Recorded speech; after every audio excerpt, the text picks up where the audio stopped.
What's up, guys? Mason the Brock Henderson here, and this is Timeless Season 2, Episode 4, The Salem Witch Hunt, or something like that. First of all, before I get into this, I will say it is late, so I'm going to be talking a little bit quieter because there are people trying to go to sleep, or already asleep. But, yeah, let's talk about this episode. So we see, much more going on with not just Wyatt and Jessica, but also with the team itself, and some stuff with Lucy and her mom. And I'm loving the different dynamics that they're bringing into it. First of all, we'll talk about Wyatt and Jessica, just because I feel like it's interesting because obviously having Jessica back brings up a lot of questions.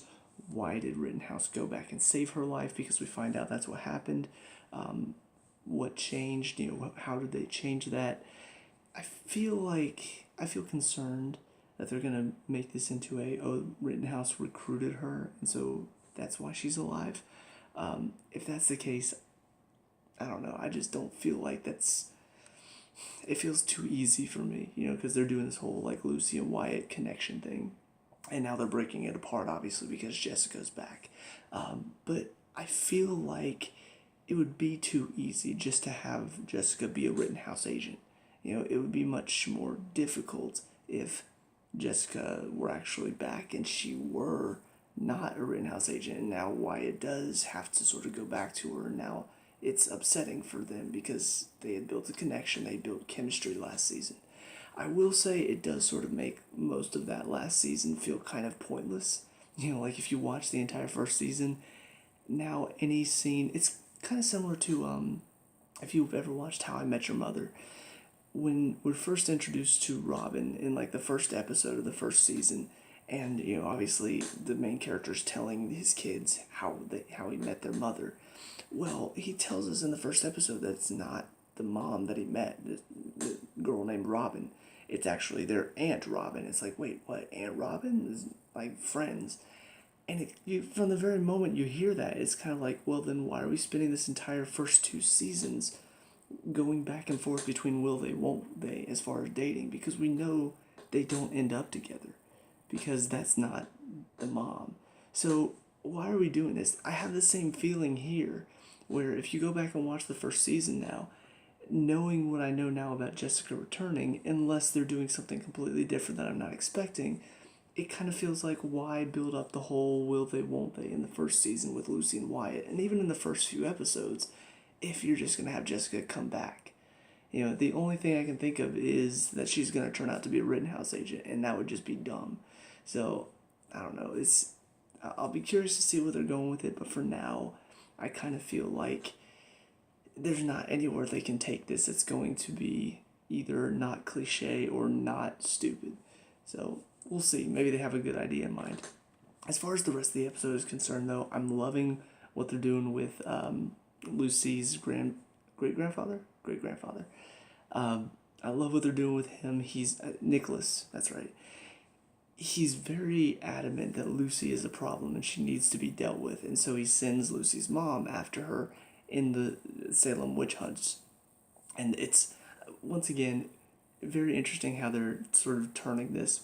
We see Lucy's mom actually accuses Benjamin Franklin's mother of being a witch in this point, and she hasn't had Benjamin Franklin, so she knows by doing that it would lure Lucy back in, which would give her mom a chance to accuse her and put her in a situation where now she needs her mom's help. But Flynn is also there. He goes with the team. I am glad that they let him come along, because it kind of felt like they were going to do this whole like, oh, we can't trust Flynn, so he can't go he can't go in the jump ship. But they do end up letting him go, and he is helpful because he wants to take down Rittenhouse as much as they do. The only problem really with Flynn is the fact that, he does things a little bit differently than they do. He's more willing to take a life than they are. So he's like that. He's like an anti-hero at this point. He's willing to take a life for a good cause. So I'm liking the chemistry between them. I'm liking the dynamic of the team now that he joined up for this episode. But we do see Flynn ends up helping Lucy out so she doesn't have to rely on her mom to get out of there. And, of course, they end up saving the day. What I also find interesting is that they're changing time much more than I expected them to. In the first season, it felt like they did everything they possibly could. There were little changes here and there in the timeline, but they did a very good job of respecting the timeline and not changing a ton of stuff. But we see in this episode at the end of it, I mean, they change it quite a bit. Like Lucy and Rufus, they let all of the women that were about to be hung at the final day of the Salem witch trials, they let them all go. And so now, like, it's the Salem witch revolt. There's no more witch hunt. The term a witch hunt doesn't exist anymore because that never happened. I don't know. It's things like that, and I'm just like, this is interesting. They're changing some stuff, and it's changing the timeline overall. I mean, that is interesting. It's not something they did a lot of in the first season. They only had like a few things change here and there. Like the story overall stayed the same, but how it happened might have changed. And now they're actually changing stories to where they don't even exist anymore. And it's even changing terminology and phrases. I don't know. I like it. And they're doing it with a good amount of respect too. It's not just like, oh, we're changing things willy-nilly and things are going to work out okay. No, it's showing that things do change. But aside from all of this, the one thing that has got me the most interested is Gia's newfound power. I already talked about it a little bit in the past reviews, how she's got this ability to see, I guess, possible futures, or she's seeing the future. We're still not entirely sure. But she saw Rufus's arm being burned, and then it got burned. And then she saw Rufus holding a gun up to a guy with a scar on his face from the colonial period, and Rufus shoots and kills him. Well, she tells Rufus this, and he's of course freaking out the entire episode. He's like, that's the guy. Why else would I kill him if he wasn't a Rittenhouse agent? Like, that's the guy that I shoot and kill. And so after all of this is said and done, everything that happens with the witch trials, letting them go, Rufus is running away. I can't remember who he was running away with, but he was like helping somebody run away and get away free. And then this guy shows up and holds a gun up to him. And you could just see, it was such an emotional scene because you can see Rufus doesn't want to kill him. He doesn't want to shoot him. But Gia told him he was going to. And it's so like Rufus to act this way. The guy's got a gun to him. And he's just like, please just go home to your family. I don't want to shoot you. Please just go home to your family. And it's such an emotional scene. And finally, Rufus just lets down his gun. He's like, please just go home. And the guy lowers his gun, backs up, and then gets run over by not a chariot, a cart. Gets run over by horses. And I'm just, in my mind, all of a sudden my mind just stopped. I'm like, wait, what? What just happened? And that's when I started thinking, are they going to do this thing where like Gia is actually seeing the future? Like, she saw that guy dies. Now, Rufus tried to change that by not shooting him, but it's already set in stone that this guy is going to die. I don't know. Like, if she hadn't told Rufus about this, he probably would have shot him. Now that she did, he didn't shoot him, but then he gets run over by a carriage. It's interesting. I love this type of story where it's like, can you change what appears to be set in stone? Agents of S.H.I.E.L.D. is doing something like this, where it seems like, okay, this future is set in stone. There's nothing we can do to change it. Characters that know that they live to a certain point, they're sitting there putting their lives on the line and not dying because they feel like, oh, well, I make it to that point, so obviously it's all good. I love storylines like this because it's interesting, it's mysterious, it really does make you think, like, what exactly is the cause of all this? Did that guy die on that day?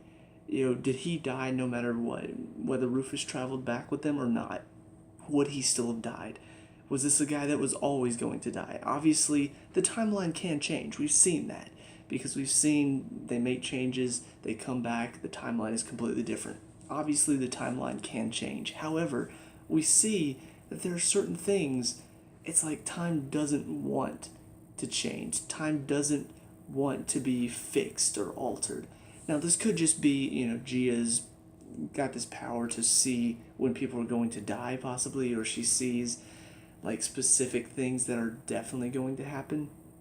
I'm not entirely sure. to start bringing, I mean, obviously time travel is sort of magical. So to bring a power like this into the show is not too far-fetched, but they really have kept it, for a time travel show, they've kept it very realistic. And so for some character to get this power to see into the future, it is a little bit far-fetched, but it also still feels like they could explain it away scientifically. um, so I don't know. I'm curious to see. I want to know, what is her story? What is her ability? Like, what is she seeing? Is she seeing a definite future? Is she seeing a possible future? Is she seeing when somebody is definitely going to die? I don't know, but man, it's got me so interested. But yeah, so that's it for this episode. Now on to the next one. See you guys there. And now episode 5, the Kennedy curse. So very, very interesting concept in this episode, and something that really, it got me really excited when they started going through it. I'm not gonna lie, I was excited for them to take on something a little bit different than just, oh, we're going back in time and now we gotta save the timeline. Now it's, they bring somebody out of the timeline and trying to get them back into the timeline. And what I really, really liked about this is when they first brought Kennedy from his timeline, they brought him back. I was like, wait a minute. So shouldn't they be bringing him back? And Lucy's like, who is this? But Lucy's like, this is John F. Kennedy. And I'm thinking to myself, wait a minute. How does this work? I mean, you're bringing him out of his time period, right? How does this work? Well, as they point out about halfway through the episode, Connor Mason's like, well, obviously we succeed in this, right? Or no, I think it was Gia said, now we succeed. And Connor's like, oh, quite the time loop, isn't it? And Rufus is like, oh, so you're saying that because we still remember who John F. Kennedy is, that means we did return him to his time period. Or, and he brings up the pessimistic side, or he gets run over by a car and then we forget he even existed. That could have happened too. We did see at one point whenever Kennedy ran out of the party and ran into Emma and she pulled the gun on him, we saw the coin change. So it's still kind of up in the air whether time is set or things can change. So it feels like in that moment, whenever he was about to die, it feels like maybe the timeline changed, but then Wyatt steps in, saves his life, and so the timeline reverts back to normal because they managed to get him back. But once again, they're still playing with this idea of, is time set in stone? Because Rufus tries to save him by saying, don't go to Dallas at this point. And then they get back and they hear that he was still assassinated. And it's like, wait, but I told him not to go to Dallas. And Christopher is saying, no, he got assassinated in Austin. What are you talking about? So clearly, it's showing that they're trying to change certain things, but some things are not changing. While some, the Salem witch trials, that changed a little bit. They did save some of their lives, and history was changed. The Salem witch trials didn't happen. But Rufus tries to change the one guy's history and not shoot him. He gets run over by a cart. They try to save Kennedy's life by saying, don't go to Dallas. He goes to Austin, still gets assassinated. So it's weird to think that sometimes time can change, and then sometimes it doesn't change. I'm curious to see if they're going to explain that at all, or if it's just going to be explained away and, oh, sometimes time is fickle. I don't know. I hope they don't just sort of make it go away like, oh, it's no big deal. I do want it explained because this has been a show that in the past has done a very good job of respecting time travel, not making it all willy-nilly. You go watch a show like Legends of Tomorrow, they just have fun with it. It's a goofy show, they have a goofy premise, but they take full advantage of it. They don't just wave it off and say, whatever. It's a part of the show. It's just a part of the tone. This show takes it much more seriously.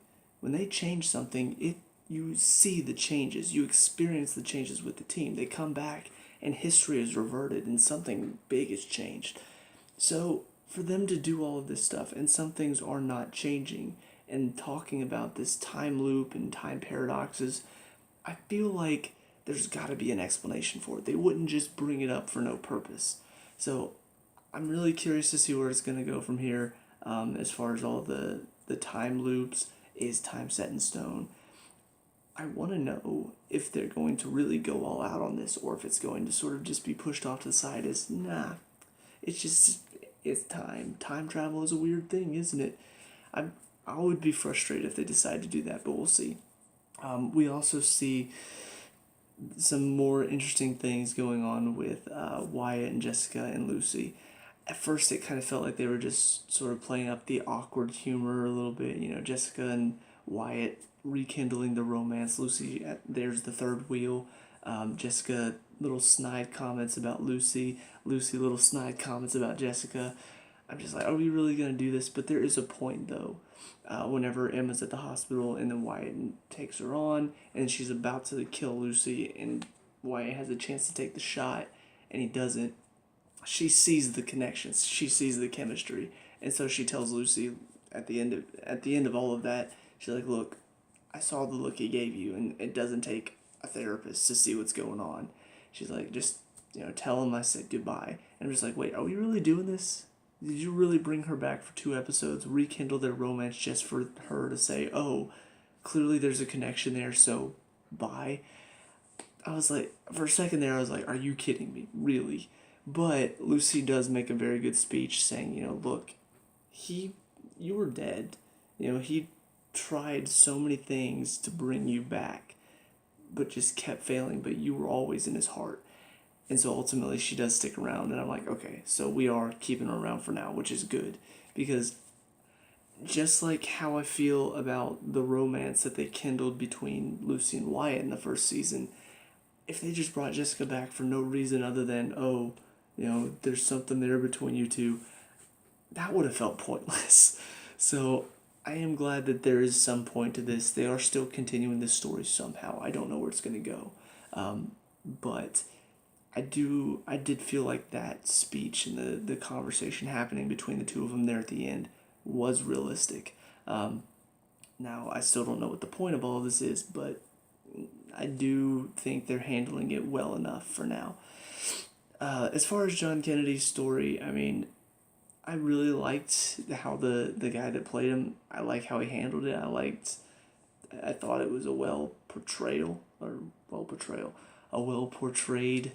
character in this one. I mean, I don't know. What would happen if somebody came from the past to the future?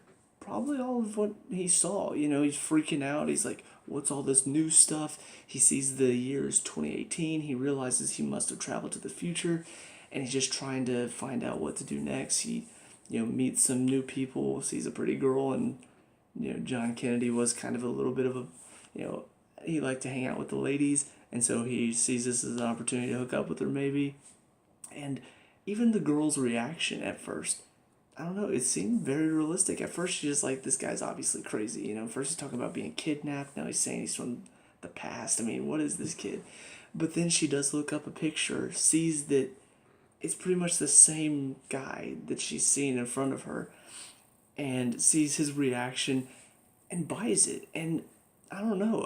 I don't know if I would in the same situation, but it feels realistic. It feels like this is something that would happen. It takes her some time, but she sees all the clues. She starts to put it together, and she's like, hey, this might be real.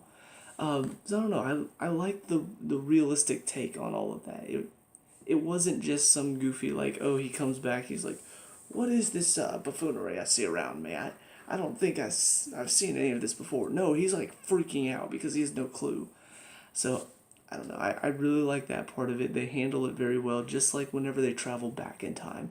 They handle that very well as well. So whenever you bring somebody from the past to the future, you still have to take care with how you're doing it, and I thought they did a great job. As far as the story itself, what Rittenhouse were trying to do, taking out Kennedy, I mean, obviously they fail in this one. The team manages to get him back. Favorite part of all of this, I know it's, a lot of good stuff going around, but my favorite part has to be, first of all, Flynn gets left behind. And he's integrating himself into the team. He's becoming a bit more of a good guy this season, even if he is still like the ruthless killer that we've seen before. But they go and they drop Kennedy off, and then they come back, and Flynn's the first one out. He's like, there better be room for more seats next time, because next time we have to leave somebody behind, it won't be me. Agent Christopher's like, so did you take care of the Rittenhouse agent though? He's like, yes ma'am, all three, and then just walks away very sarcastically. And I'm just like, if it had to happen to any character, I'm glad it was him, because his reaction was priceless. But moving on to the final thing that I want to talk about, Agent Christopher.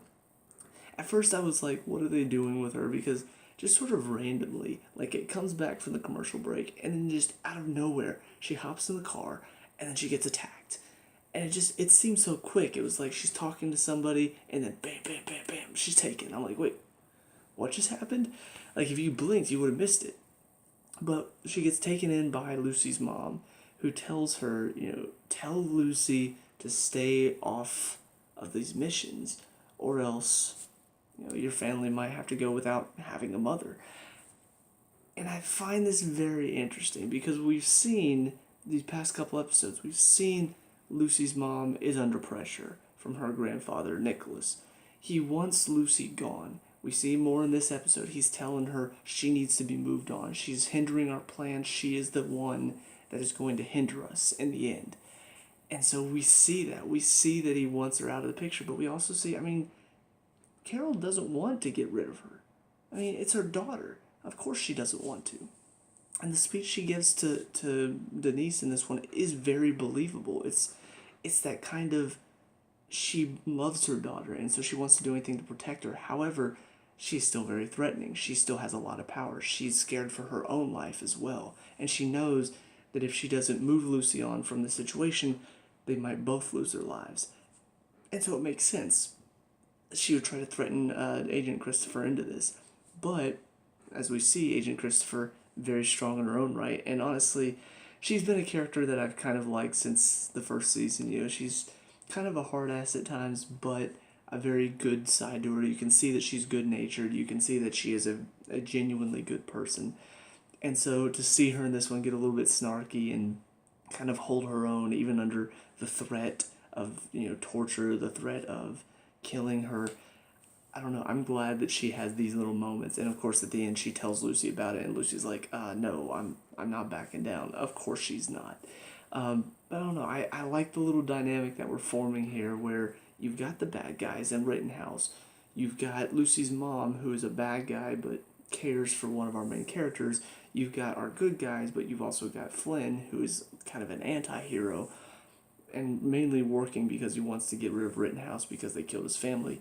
You've got all of these little factors going around, and it's all so interesting. There's so many complex stories, and I don't know, it's very unique to a time travel show. So I'm loving what they're doing with this so far, and these 2 episodes just kind of further the story and further more of what I want to see in this season. So I'm really enjoying it so far. Hopefully you guys are too. Let me know down in the comment section below. What were your thoughts of these 2 episodes? Let me know. We can talk about it and discuss all that good stuff. Leave a like and subscribe for future timeless reviews, and I'll see you guys in the next one. Peace out.